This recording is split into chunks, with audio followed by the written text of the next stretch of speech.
مومن کا اللہ تبارک و تعالی سے تعلقات۔ مومن کی عجیب حقیقت حدیث مبارکہ سے دنیا اور آخرت کی بھلائی کے لیے وہ دعا قرآن مجید سے جو رسول اللہ صلی اللہ علیہ وآلہ وسلم اکثر پڑھتے تھے۔ نعمتیں مل جانے کے بعد نعمتیں زائل ہونے کا اندیشہ ہوتا ہے، کیونکہ یہ دنیا فنا ہے، ہو سکتا ہے کبھی وہ نعمت چھین نہ جائے۔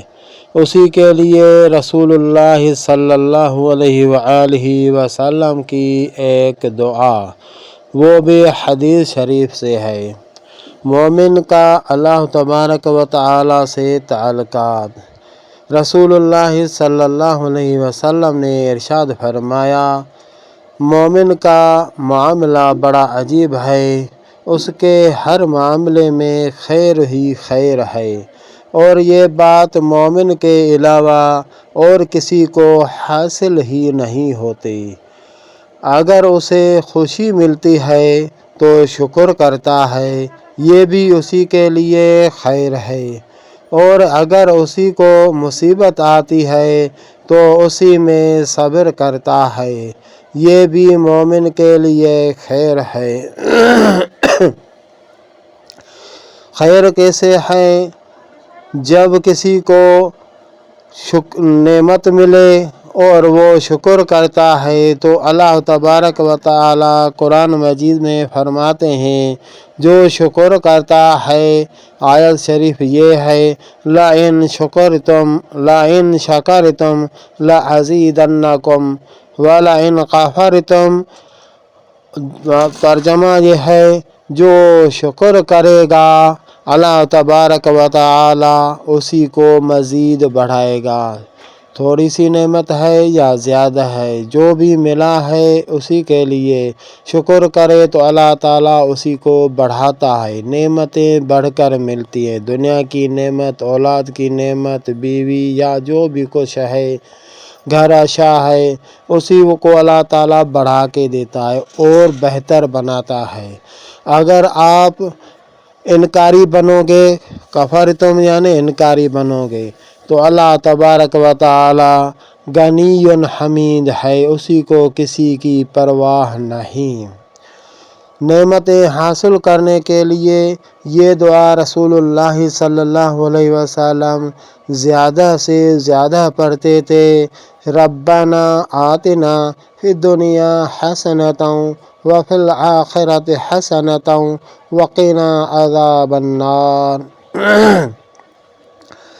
اس کے لیے ایک آیت پہلے ہے، اسی کا ترجمہ یہ ہے، جسی نے دنیا کے لیے مانگا تو میں نے اسی کو دنیا دینی ہے، اسی کا آخرت میں کوئی حصہ نہیں ہے، اور جو مانگے گا یعنی یہ دعا پڑھے گا دنیا اور آخرت، اللہ تبارک و تعالی فرماتے ہیں، میں اسی کو وہی دوں گا جو اسی نے مانگا ہے، یعنی دنیا اور آخرت کی بھلائی۔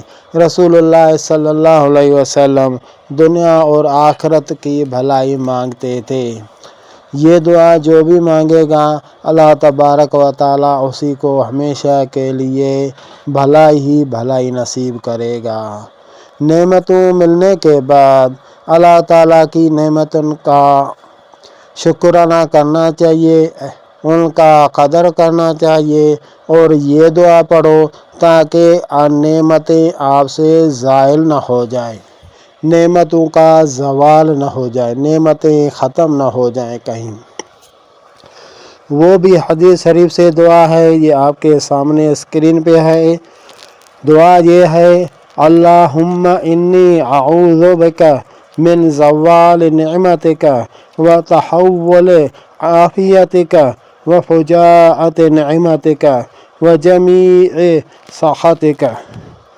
اس کا ترجمہ مفہوم یہ ہے کہ اللہ مجھے بچا نعمتوں کے زوال ہونے سے، اور مجھے عافیت نصیب کر، اور مجھے اپنی ناراضگی سے بچا۔ یعنی اللہ تبارک و تعالیٰ کی ناراضگی ہوگی تو نعمتیں ضائع ہو جائیں گی۔ اللہ تعالیٰ کا جو بھی احسان ہے آپ سارے سمجھ رہے ہو، جگہ اچھی ملنا، بنگلہ ملنا، گاڑی ملنا، اچھی نوکری ملنا، جو بھی نعمت اللہ تعالیٰ کی ہے یہ اسی کا شکرانہ ہے اور اسی کو ضائع ہونے سے بچانے کی یہ دعا ہے۔ یہ بھی رسول اللہ صلی اللہ علیہ وسلم سے منقول ہے، اور اللہ تبارک و تعالیٰ کی ناراضگی سے بچنے کے لیے بھی یہی دعا بہت اچھی ہے، اور نعمت حاصل کرنے کے لیے وہ پہلے والی جو دعا بتائی، بسم اللہ الرحمن الرحیم، ربنا آتنا فی الدنیا حسنۃ وفی الآخرۃ حسنۃ وقنا عذاب النار۔ آخرت کے جہنم کی عذاب سے بھی، آگ جو ہوگی جہنم کی، اسی سے بھی بچنے کے لیے وہی دعا کافی ہے۔